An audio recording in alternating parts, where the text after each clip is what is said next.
tengo el honor de presentar la próxima ponencia. El nombre de la ponencia es El proceso de transformación hacia una organización centrada en la persona y su proyecto de vida, experiencia de la Fundación APROCOR. Va a hablar Leticia Avendaño Martínez Clavel, Madrid, España. Hola Leticia, ¿cómo estás? Hola, muy buenas. Bien, Encantada. ahora te dejo, simplemente quiero mencionar que tuvimos el privilegio este año, como decía Gaby, de poder ir por la Universidad de Salamanca, pero bueno, aprovechamos para poder recorrer. Una de las fundaciones que recorrimos fue APROCOR y la verdad es que nos enamoramos del trabajo que hacen. Vimos desde la práctica realmente numerosas ideas, quizás desde acá que se tiene, que todavía uno no se anima a poder implementar, y dijimos, Leticia tiene que estar en el Congreso. Así que, nada, te doy la bienvenida, te dejo hablar, muchísimas gracias. Muchísimas gracias Mariana y Natalia por la visita que también nos hicisteis cuando estuvisteis aquí. Y bueno, pues que pudimos compartir además, ¿no? Muy interesante, pues experiencias que todas las organizaciones del mundo pues estamos intentando hacer. Así que nada, bueno, pues esta es nuestra experiencia y de verdad que muchas gracias por esta oportunidad.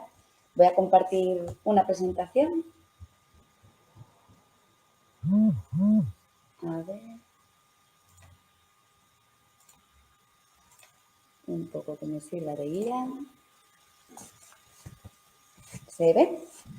Ahí se ve perfecto, Leticia. ¿Sí? Vale, fenomenal. Bueno, pues APROCOR es una organización que tiene ya hace más de 30 años, tiene 30 años de vida y acompaña y apoya a personas con discapacidad intelectual y sus familias a mejorar la calidad de vida y les acompaña en su proyecto de vida. Pero me gustaría comenzar explicando, ¿no? Y diciendo cómo hubiese sido nuestra presentación como organización hace 10 o 15 años, ¿no? Lo hubiésemos hecho así. Hubiésemos hecho una presentación en la que hubiésemos mostrado cómo nos centrábamos en lo que ofrecía la organización en nuestros centros o servicios. Hace 10 o 15 años realmente éramos una organización que estaba centrada en la organización. Hoy la fundación, que además la Fundación APROCOR ha cambiado de nombre y es la Fundación Inclusión y Apoyo APROCOR, es en parte así. Y digo en parte porque todavía nos queda mucho camino por recorrer. Hoy APROCOR es la suma del proyecto de Teresa, del proyecto de Juan, de Silvia, del proyecto de Javi, también el de Virginia, el de Sandra y así hasta, bueno, pues un grupo de 430 personas. Ese planteamiento hace 10-15 años que os decía, pero bueno, fue efectivo como hace 10 años, nos hizo en un momento determinado parar y reflexionar. De repente paramos como la maquinaria de la organización, que ya tenía sus años de vida, y decidimos reflexionar porque realmente hablábamos de la misión, ¿no? Y como organizaciones, ¿no? Todas decimos así la misión de seguido, ¿no? Pero realmente como organización no habíamos hecho un proceso de parar profundo y pensar realmente si lo que estábamos haciendo era cumplir la misión. APROCOR es una fundación y las fundaciones tienen una misión y lo que tenemos que hacer es cumplir la misión. En el momento en el que paramos nos dimos cuenta que teníamos que revisar todo. Y lo teníamos que revisar porque en realidad lo que nos mueve es el compromiso ético, ¿no? Que tenemos con cada una de las personas a las que apoyamos. Ese proceso de reflexión nos llevó a redefinir nuestra misión, a darle una vuelta a nuestros valores, incluso nos hizo reflexionar en el nombre, que luego tardamos más tiempo en cambiar, y en el lema. Nos hizo pensar que si realmente queríamos y queríamos ser una organización que poníamos en el centro a la persona, teníamos que creer en cada persona y que cada persona se tenía que formar parte de nuestro compromiso. Como eso es verdad que muchas veces y a nivel organizativo se olvida, lo que decidimos es que en el nombre siempre apareciera nuestro lema, que fue lo que construimos. Nuestro lema es creemos en cada persona, una persona, un compromiso, y ahora el nombre de APROCOR siempre va acompañado del lema. ¿Qué es lo que nos ocurrió, ¿no? Y que estabais comentando también anteriormente, ¿no? Que tuvimos como volver como al punto de partida, ¿no? Lo mismo, ¿no?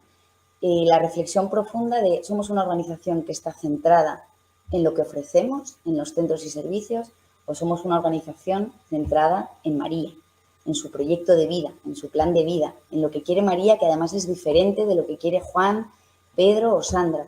Y sobre todo que su proyecto de vida no tiene sentido si no está conectado con el entorno donde se desarrolla su vida. No tenía sentido en su momento seguir haciendo lo que hacíamos en los centros y servicios. y en cómo lo teníamos diseñado. Teníamos que pasar de ser una organización que ponía ese foco en esos centros o servicios a pasar a ser una organización que tenía realmente a María en el centro.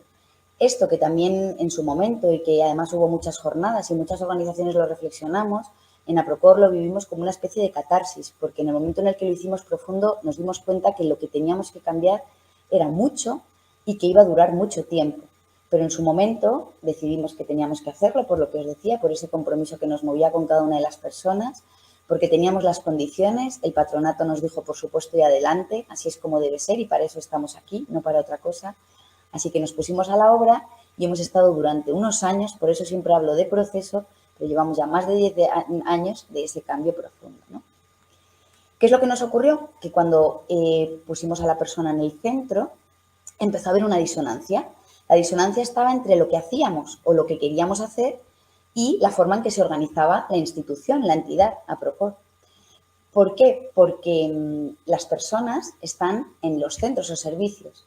Aquí en España, hace años, en una de esas jornadas, jornadas donde se habló mucho, se hablaba que las personas estaban en las cajas. Era una manera también de evidenciar o de hacer así como una pequeña metáfora de las personas que están en centros y servicios realmente están en cajas estancas, muchas veces cerradas o poco flexibles, poco conectadas con la comunidad. En España, además, dependiendo de la comunidad autónoma en la que vivas, que ese es otro mundo que daría también para otras jornadas, se organiza de una manera diferente. La administración pública permite que esos centros o servicios sean más o menos flexibles, más abiertos o no a la comunidad, pero al final son cajas. Con lo cual, la disonancia era muy grande. No concordaba lo que queríamos hacer y lo que decíamos que íbamos a hacer con dónde estaban las personas. Y aquí la siguiente reflexión fue muy interesante también. Cuando hablamos de personas, no hablábamos de las personas con discapacidad, hablábamos de los profesionales, sobre todo de los profesionales también. Porque los profesionales llevábamos tiempo en un mismo sitio, en una misma caja, en un mismo servicio, en un mismo taller, en un mismo proyecto, donde realmente éramos expertos de lo que hacíamos y cambiar cuesta. Y decidir que queríamos cambiar como conjunto de profesionales y como organización era un paso muy grande que exigía también de un compromiso. ¿Qué es lo que nos puso? Nos puso en el punto, otra vez de partida que decía, de empezar a mirar y escuchar a las personas de otra manera. Nuestra reflexión fue la siguiente. Nos dimos la siguiente. Si el cambio se tiene que producir, y realmente estamos hablando de un cambio cultural como organización, se tiene que impulsar a todos los niveles. Porque si hacíamos como habíamos hecho hasta ahora, que era cambiar pequeñas cosas en determinados servicios o en determinadas estructuras o con algunas personas en algunos momentos, el cambio real no se iba a producir. Así que ese fue otro de los pensamientos profundos, ¿no? Y de ahí esa otra mirada y otro nivel de escucha, ¿no? ¿Cómo hicimos el proceso? Durante unos meses, iniciamos la primera parte del proceso que le llamamos Disoñando Aprocor, que por un lado soñamos la organización que debía responder a ese compromiso que habíamos asumido y un grupo grande de personas estuvimos durante un tiempo, ese grupo formado por supuesto por personas con discapacidad intelectual, familiares, voluntarios, gente de la comunidad, profesionales, en algún momento alguna persona de la administración. Soñamos esa organización que queríamos ver en el futuro, que respondiera realmente a ese compromiso.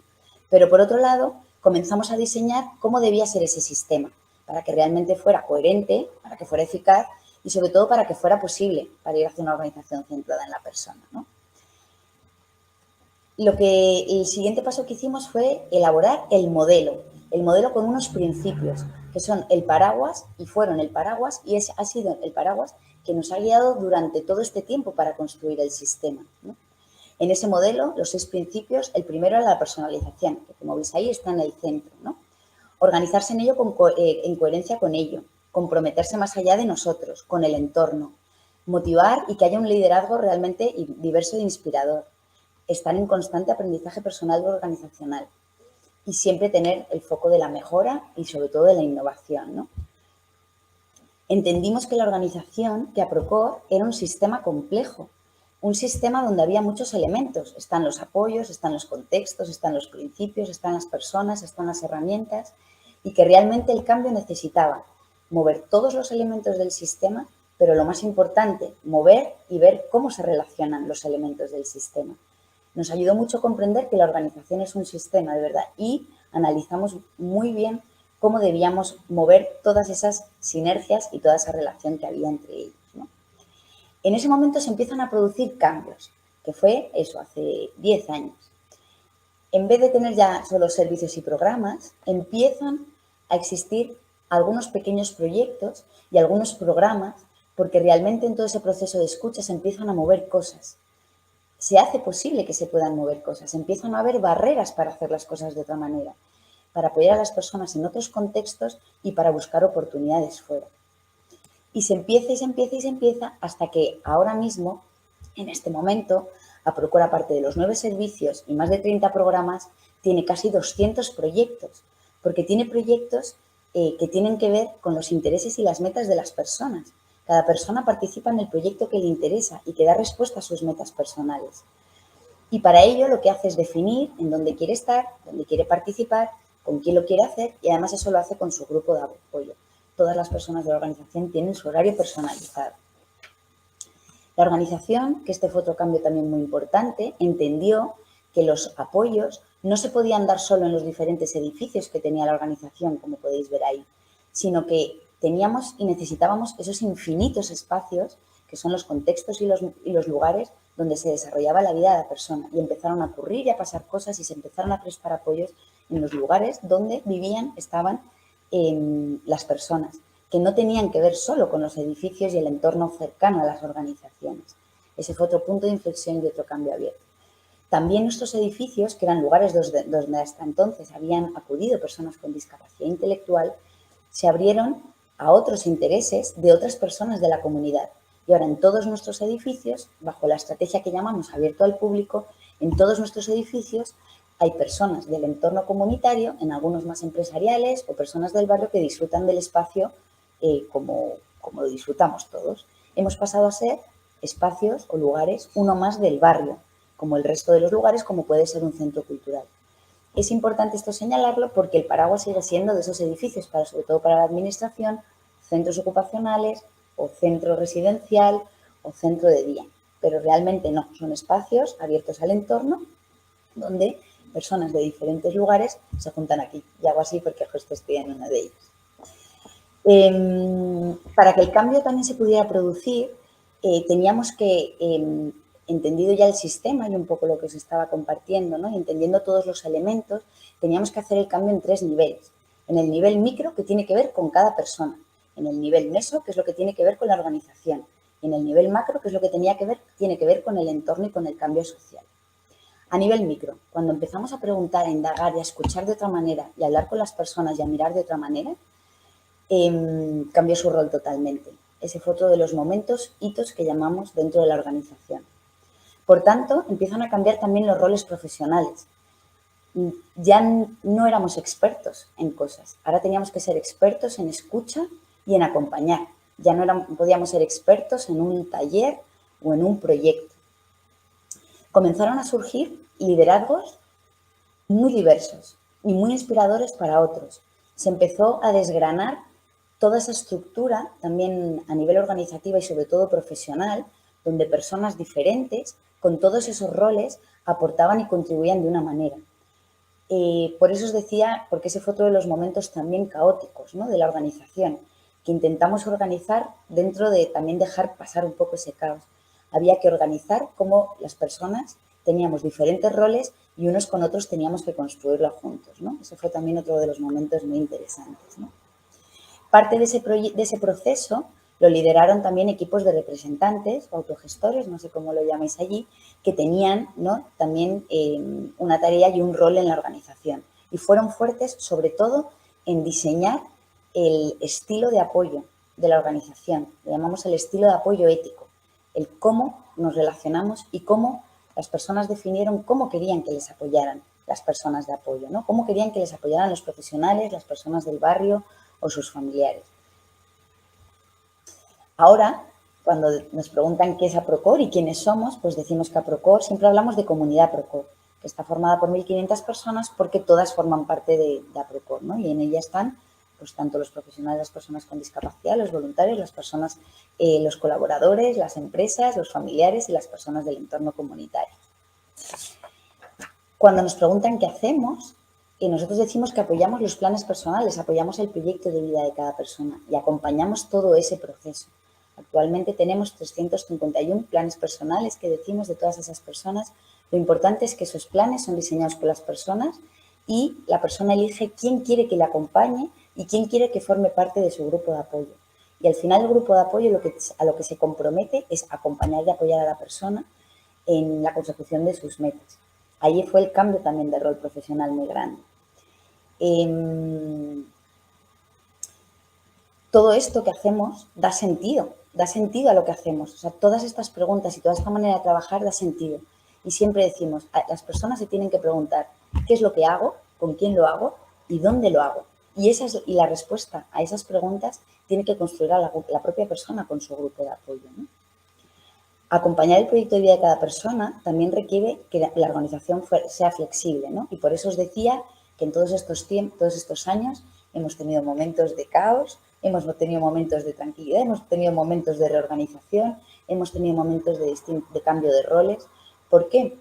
Porque la organización tiene que ser flexible. Tenemos que estar dispuestas a estar en constante cambio. Asumimos ese compromiso y en ello estamos. En la vida de cada persona ocurren cosas muy diferentes y no siempre son como se planifican, no siempre son iguales. Además, entendemos que cuando hablamos del proyecto de vida, hablamos de ciclos, de decisiones.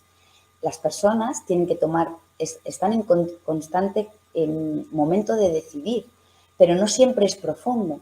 Hay determinados momentos en nuestro ciclo vital o en nuestro ciclo vital que tomamos decisiones y a veces son más profundas y a veces no, ¿no? Y lo que tenemos que hacer y lo que sabíamos que teníamos que apoyar y acompañar en ese momento es en qué momento está esa persona y en qué momento de decisión estaba. Si estaba tomando una gran decisión como es me quiero independizar, o si está en un momento en el que ha terminado su etapa educativa y quiere ver en qué se quiere formar, o está en un momento de más madurez y lo que quiere es ya jubilarse y tener una vida más tranquila. El siguiente paso como organización fue diseñar nuestra estrategia. Nosotros el plan estratégico lo llamamos Agenda 2020 porque fue también un proceso que diseñamos en el año 2017 y que nos ha guiado hasta el año 2021 porque con la pandemia tuvimos que prorrogarlo, donde en el proceso del diseño de la estrategia participó también toda la comunidad Procore. Pusimos foco en el proceso, no tanto en cuál era la estrategia y cómo tenían que ser los objetivos de nuestra estrategia, sino que la construcción de esa estrategia fuera de manera colectiva. El proceso duró casi un año y lo que hicimos fue diseñar un juego de cartas, una metodología que a través de los juegos, un juego de cartas, que bueno, pues aquí en España había un juego de cartas que eran las familias, no sé si allí jugaban también hace muchos años. A través de ese juego de cartas fuimos viendo qué era lo importante y cómo a Procore tenía que poner el foco en eso para poder realmente acercarnos al cumplimiento de nuestra misión, ¿no? Esa construcción del plan estratégico lo llamamos Agenda 2020 y tenemos un sistema que llamamos el sistema IDEA, que es un poco el que ha guiado y ha hecho el seguimiento de esa estrategia. A nivel ya fuera de la organización, ¿no? Y cómo Procore contribuye a que la sociedad sea más inclusiva, sí que quiero poner el marco en el que nos sirve de guía. Por supuesto está la Convención de la ONU sobre los derechos de las personas con discapacidad intelectual, de las personas con discapacidad, pero para nosotros uno de los artículos más importantes es el artículo 12, que también nos guía, que es el que tiene que ver con el proceso de la toma de decisiones de las personas. También está el informe mundial sobre el artículo 19, también los ODS, que para nosotros ha sido y son uno de nuestros marcos y de nuestras guías. Este es ahora mismo nuestro mapa de la organización hoy, con lo que os decía, con los 3 niveles, el nivel micro, el nivel que tiene que ver con la persona, el nivel meso, que tiene que ver con la organización, y el nivel macro, que tiene que ver con el entorno, ¿no? Ahora mismo estamos poniendo todos los medios y todos los recursos para conseguirlo. Es verdad que en el 2020, que fue cuando hicimos la reflexión de esos 10 años, sabíamos que estábamos en el camino, hemos puesto y diseñado recursos, herramientas y estrategias para conseguirlo. Lo más importante es que teníamos el compromiso ético de hacerlo, ¿no? El compromiso de tenerlo con cada persona, pero como sabemos que es un proceso complicado, sabíamos que nos quedaba cosas por hacer. y sobre todo nos quedaban cosas por hacer que tienen que ver y que tenían que ver con cómo hacer que el apoyo a las personas fuera cada vez más comunitario, que las personas tuvieran un rol diferente en la comunidad. Ya tenían un rol diferente en la organización y en parte de su vida, pero en la comunidad no. Y sí que me gustaría, y voy a hacer como un cambio así en estos minutillos, que no sé cómo voy de tiempo, me quedan unos minutos, lo que la pandemia trajo como oportunidad a la organización. La pandemia fue un año horrible, un año muy difícil, que cambió todas nuestras vidas, por supuesto, que en el que vivimos momentos muy difíciles. Aprocor tiene un conjunto residencial y vivimos donde viven 70 personas y vivimos una situación muy complicada. Pero también teníamos todo ese despliegue de servicios, de proyectos y de programas que cuando llegó la pandemia, y no sé cómo fue en vuestro país, pero en España los centros, los servicios... Sí, Tenés tiempo, tranquila. Ah, ¿me quedan? Vale, Sí, pues sí, nada, vale, gracias, unos minutillos. Pues en ese momento los centros de atención diurna en España con la llegada de la pandemia cerraron. A nosotros en España la norma fue fue muy difícil porque todo el mundo estuvo encerrado en casa. Durante casi 2 meses estuvimos encerrados en nuestra casa y solo podían salir las personas de servicios esenciales. Y, por supuesto, pues toda la área sanitaria y la parte social, solo los recursos residenciales. Pasados los primeros días de shock y de dificultad y de poner el foco en el conjunto residencial donde vivían muchas personas y donde, bueno, pues es un recurso que también mañana tendré ocasión de hablar de él, ¿no? Donde viven personas y viven y conviven, ¿no? En su vivienda, pues pasado ese primer shock, Aprocor decidió que no podíamos quedar simplemente en el cierre de los centros y de los servicios, sino que si realmente ya habíamos asumido ese compromiso desde hacía años de estar y acompañar a la persona donde ella vivía y en su lugar, debíamos seguir haciéndolo. Como era tan difícil, porque no podíamos movernos más que al principio a 2 kilómetros de nuestro entorno, lo que hicimos fue todo un proceso para poder estar cerca de las personas que teníamos y que vivían cerca nuestra. ¿Cómo lo hicimos? Lo que hicimos fue geolocalizarnos. Geolocalizamos a toda la comunidad Aprocor. No a toda, no a los 1.500, pero a una gran parte, sobre todo a las personas con discapacidad intelectual y a los profesionales. En esa geolocalización, lo que hicimos fue ver qué personas teníamos cerca y pudimos empezar a acompañarlas y apoyarlas en ese entorno, dando simplemente un paseo y visitando, cuando ya se fueron abriendo las medidas, los lugares que eran significativos para las personas. Empezamos a localizar cuáles eran los lugares interesantes donde la persona llevaba tiempo desarrollando su vida. Y en ese poquito tiempo en el que podíamos estar cerca de la persona, pudimos seguir descubriendo. En ese proceso, lo que vimos, ¿no? y lo que descubrimos es que la comunidad, los barrios, los entornos donde se desarrolla la vida de la persona tienen muchísimo más que ofrecer de lo que habían hecho hasta ahora y que realmente, aunque decíamos que habíamos adquirido el compromiso hasta la llegada de la pandemia, lo que os decía, teníamos pequeñas experiencias, pero que en el barrio donde viven las personas, esos recursos son los que la persona conoce y además es experta. Pero y lo más importante, porque en muchos lugares participaba, había personas que eran voluntarias, por ejemplo, de la parroquia que tenían cercana. Había personas que ayudaban a hacer la compra a alguien que tenía mayor y que vivía en el piso de arriba.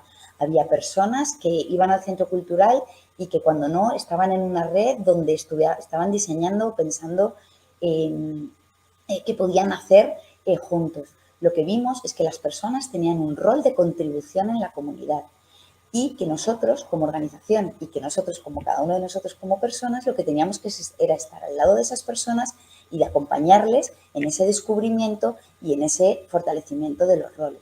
Porque al final lo que decimos es, y la pregunta que nos hicimos es, las comunidades tienen que ser habitables para todas las personas, no solo para las personas de la organización y no solo para las personas con discapacidad intelectual.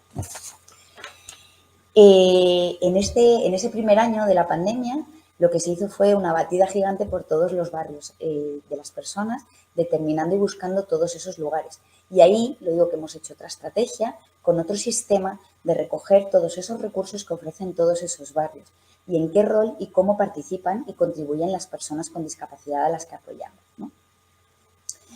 Lo más interesante han sido las redes que se han ido tejiendo entre las diferentes personas. Cuando la pandemia, digo, no terminó porque no ha terminado, pero cuando la pandemia ya, pues a finales del 2021, bueno, 2021, pero los centros volvieron a abrir, las personas volvieron, ¿no? Y se empezó a hablar de esa nueva normalidad. Las personas a las que apoyamos nos dijeron, no queremos volver a nuestros centros como antes, nosotros queremos seguir desarrollando nuestra vida. Y el siguiente hito de la organización es que asumimos el compromiso de mantener todos esos apoyos en la comunidad que se habían hecho hasta entonces y durante la pandemia. Es un engranaje muy difícil. Nos ha puesto a la organización otra vez más en un lugar muy complejo, porque tenemos que diseñar y acompañar a las personas en los 1000 lugares en los que están, ¿no? Son muchas personas. Y la administración pública nos exige, entre comillas, o nos pide que estemos en los centros o servicios, ¿no? Y siempre ponemos anécdotas que como cuando vienen la inspección y nos dicen ¿dónde están las personas? Siempre digo, pues están en la comunidad, ¿no? En nuestros edificios cada vez se encuentran a menos personas. Hay muchas personas haciendo muchas cosas, pero no están como antes haciendo esos talleres o esos proyectos que sabíamos que no tenían significado para la vida de las personas. Y hay personas del barrio que también están en nuestros edificios haciendo otras cosas, ¿no? Ahí es donde se ha roto una barrera muy grande y donde el compromiso es seguir haciéndolo. Sabemos que no vamos a volver a lo de antes. La pandemia nos ha ofrecido la oportunidad de hacerlo y las personas nos piden que no volvamos a lo de antes. Con lo cual, la Procor está en ese camino de ver cómo, ¿no?, reorganizamos todo y en ello lo estamos haciendo para que las personas puedan desarrollar sus planes y conseguir sus metas en los lugares y con las oportunidades que les ofrecen en los entornos comunitarios, ¿no? Tenemos mucho camino por delante, tenemos muchas redes que tejer, tenemos mucho que aprender y sé que estas jornadas van a suponer un aprendizaje seguro también muy grande para nosotros como organización, o sea que gracias también por poder estar y participar en la organización. Y tenemos muchos retos, ¿no? Lo tenemos, estamos como en ese momento. Y lo importante es que como organización estamos comprometidas y sabemos que tiene que ser juntos. Y tenemos una comunidad, una ciudad, como decimos, ¿no? Madrid es muy grande y ofrece muchas oportunidades que estamos dispuestos a aprovechar. Por cerrar ya, cuando estábamos quería compartir una anécdota, ¿no?, que nos pasó cuando estábamos en ese momento de cómo hacíamos, ¿no?, en ese cambio organizativo, cómo hacíamos todo diferente, ¿no? Era un momento de caos. Hubo unas jornadas en Salamanca y nos visitó Robert Salo, que sabéis que es un gran experto a nivel internacional. Visitó también a Procor, visitó Salamanca y luego vino a visitarnos a Procor y nos hizo esta pregunta, ¿no? ¿Qué vais a hacer para que dentro de unos años exista un pensamiento nuevo? ¿Qué vais a hacer para que exista un mundo mejor, donde las personas con discapacidad intelectual tengan vidas interesantes vividas en comunidad? ¿Qué haréis? Y se fue. Así nos dejó, así os traslado la pregunta. Nosotros seguiremos trabajando, seguiremos y estamos muy agradecidos de poder también recibir todas esas experiencias vuestras, también de vuestro país, que seguro que nos van a nutrir y a seguir acompañando en este proceso complejo que tenemos como organización. Nada más y muchísimas gracias.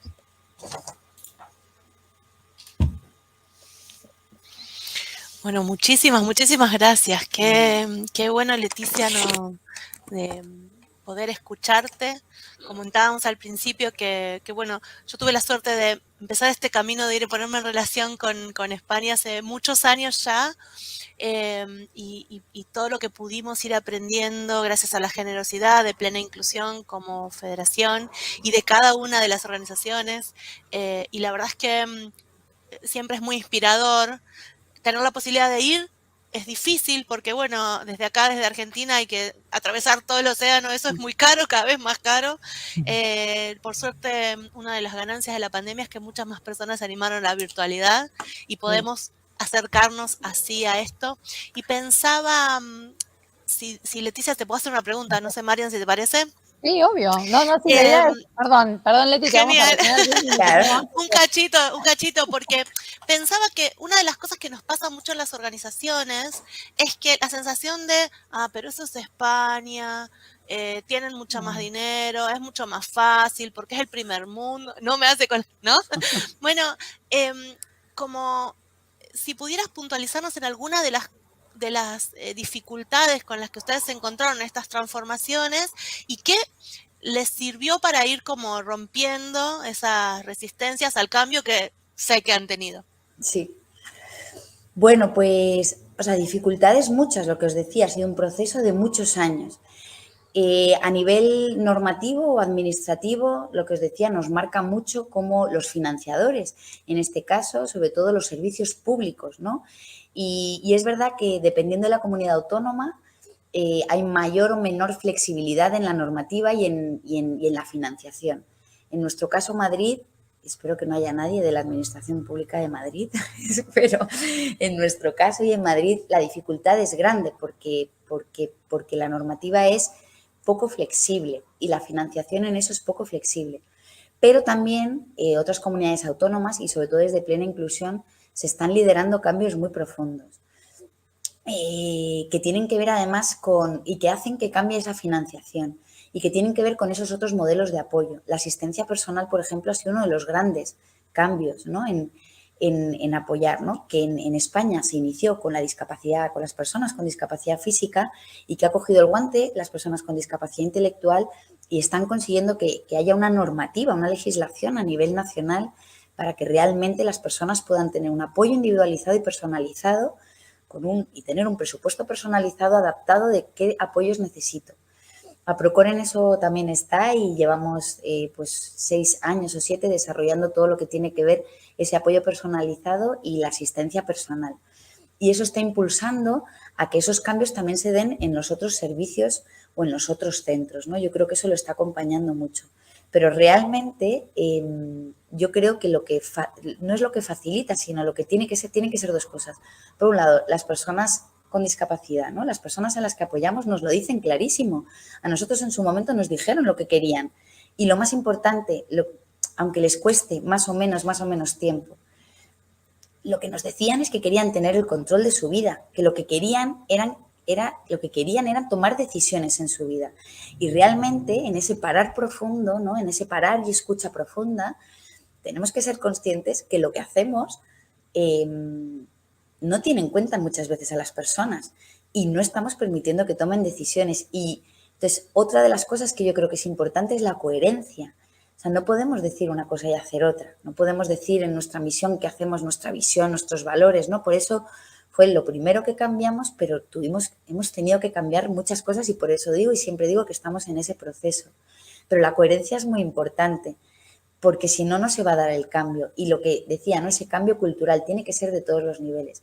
Y uno que yo pongo en valor en el caso de APROCOR y de muchas organizaciones, pero que también es importante poner sobre la mesa es el rol de los profesionales, ¿no? A veces las resistencias son internas en el sentido de a nadie le gusta, ¿no? En un momento decir, has sido experto en algo durante toda la vida y de repente no eres experto en nada, porque como cambia la cosa, pues ahora hay que hacer otra cosa, ¿no? Y bueno, pues ahí hay que acompañar y apoyar y trabajar mucho también con los profesionales y con las familias, ¿no? De repente para las familias también es un shock. ¿Cómo que ahora preguntáis cómo que mi familiar tiene el poder, ¿no? ¿Cómo que mi familiar tiene? Pero también hay otra cosa que es importante y es que si queremos un cambio profundo se necesitan pequeños cambios y durante un tiempo largo. No se puede pretender que una organización o que el sistema de apoyos de una ciudad o de un país cambie de un día para otro y querer hacerlo de manera global. Por ejemplo, con la pandemia, en lo que os decía de esos apoyos comunitarios, con todo el miedo y con todo lo que vivíamos, o sea, muchos de los cambios que hicimos, y ese fue uno, lo hacíamos de manera voluntaria. ¿Quién quiere acompañar a alguien que está ahí? Y se sumó mucha gente. Y ahora hay mucha gente haciendo ese apoyo comunitario y eran personas que antes estaban más en su proyecto, en su taller o familias que antes no lo permitían, ¿no? Y pequeños cambios y de manera voluntaria y explicando mucho y acompañando. Bueno, no lo sé. Nuestra experiencia sí que ha sido esa. Hablamos siempre de cambio cultural porque es importante. Y luego, y ya termino, otra que puede facilitar es buscar, nosotros decimos, las rendijillas de la norma. Cuando a veces decimos que la normativa es inflexible o que es difícil, siempre hay rendijas, hay que leerla mucho, ¿no? Entonces, por ejemplo, en la nuestra, en Madrid, no dicen que las personas tengan que estar en el edificio. Cuando viene el inspector, busca que estén, pero en la normativa no aparece. Habla de entorno comunitario. Entonces, bueno, pues buscar también ahí todas esas rendijas para poder ir avanzando. Ay, bueno, muchísimas gracias. Creo que aporta realmente un montón. Hay muchos comentarios, ahí los estamos compartiendo en pantalla para que se puedan ver. Me parece súper interesante. Nosotros hace varios años también que acá en Argentina venimos insistiendo con el asistente personal, que lo reglamentamos, o sea, está legislado pero no reglamentado y que está muy difícil hacerlo efectivo y es un aporte imprescindible para la autonomía de las personas, así que aprovechamos el espacio para insistir. Necesitamos seguir haciendo fuerza con el asistente domiciliario, el asistente personal, en cualquiera de esas dos formas. Y el cambio de los profesionales, acuerdo absolutamente que perder este supuesto lugar del poder, del saber, y hacer esta transformación a poner tus saberes al servicio y comprender que sobre la vida de la persona no sabes, que quizás sabes otras cosas y que te tenés que poner ahí al servicio, es una transformación difícil que estoy de acuerdo, empecemos por cosas chiquitas, pero sí les aseguro, y quizás Leticia compartís conmigo, que una vez que inicia, más allá de ese momento de turbulencia, genera una sinergia y genera un nivel de satisfacción porque uno también empieza a sentir que sus acciones son significativas desde el punto de vista profesional, organizacional, y también eso genera y empuja mucho más. Así que animémonos a cambiar las cosas. Totalmente, ¿no? Totalmente. Y vinculo un poco, Cari, con lo que vos decías en tu ponencia también, ¿no? Esto de poder generar prácticas que no sean repetitivas, porque también cómo impacta en el equipo, ¿no? Uno cuando genera prácticas dentro de la institución con algún tipo de objetivo, siempre uno está acostumbrado a ver quizás los famosos enlatados, estas acciones que dijimos, bueno, está buena, lo copiamos y vamos con la organización y lo implementamos. Cuando eso al principio está bueno, pero después llega un momento que empieza a rutinizarse y hasta el propio equipo empieza a carecer de sentido esto que está haciendo. Entonces me parece que, bien como decías vos, motivarlos desde lo que es esto que decía Leticia y también y nos quedamos con tetés enamoradas, porque se habla de vidas con sentido, que ya lo empezamos a repetir acá, ¿no? Esto de proyectos de vidas con sentido, de centralizarlo todo en la persona, de escuchar a la persona, de generar apoyos para poder escuchar y construir el proyecto de vida con la persona. Es lo que realmente a nosotros también nos llamó mucho la atención. Y yo creo que los equipos que estén convencidos de eso, es un motor que no se apaga más, porque estás realmente siendo de apoyo para el cambio de la vida de una persona, ni más ni menos, ¿no?